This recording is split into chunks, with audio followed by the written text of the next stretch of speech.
Hi, I'm Dave. One of the questions I wanted to know is there a paradigm shift in terms of how the government now is looking at refugees? Because in the past we used to have refugees in the traditional sense coming from a very unstable landscape where there's warfare and whatnot, but now there are more refugee claimants that are leaving, you know, their persecution to come to Canada because we have greater equality rights, or like say, for example, sexual orientation and things like that. And is the government now saying, oh my gosh, this is no longer something that we want to embrace, let's move to, you know, make it more restrictive because we'll find ourselves dealing with a lot more people, which to me appears to be very discriminatory. And then not only with folks, with people with different sexual orientation, but also union activists in places like Colombia and other places where Canada so-called has friendly relations with these countries, but yet their governments doing some awfully wicked things to the people trying to make political and economic changes in those countries.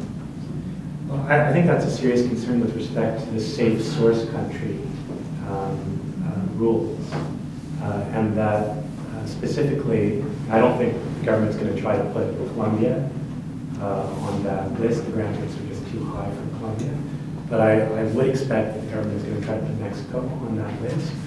If you look at who is successful from Mexico, it tends to be sexual minorities, women fleeing gender-based violence.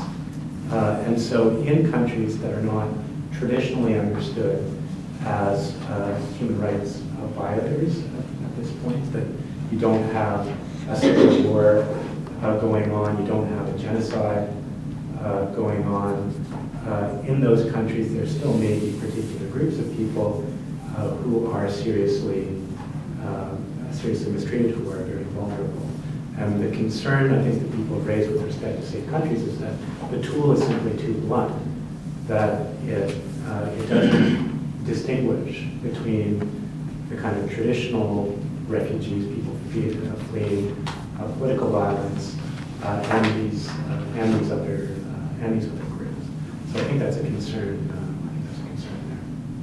Just to add that the definition of safe was conveniently not specified in the bill, so that this is going to be up for discussion later. Because of course this would be probably one of the most controversial pieces of it. If you think about diplomacy with Mexico, I'm sure Mexico is not going to be happy at being, you know, well, if it's called safe, that'll be good. But if you call Guatemala unsafe, or, I mean, there are diplomatic, I think, issues at stake. So, is it Julie? And yeah, I mean, that kind of picks up on my question, and I guess you partially answered it. I was wondering if there's any indication of how these safe countries will be designated, or how countries might be removed from that list.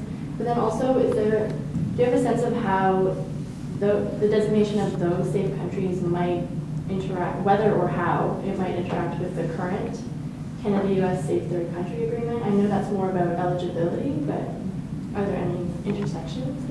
I don't think there's specific intersections with the Safe Third Country Agreement, although you can expect that the US would be both, would have the Safe Third Country designation and the Safe Source Country designation, which obviously poses a problem for the war resistor claims, right? But there's no specific interaction. The Safe Third Country deals with eligibility to make a claim, whereas Safe Source Country deals with your ability to appeal an RPD decision to the RAD.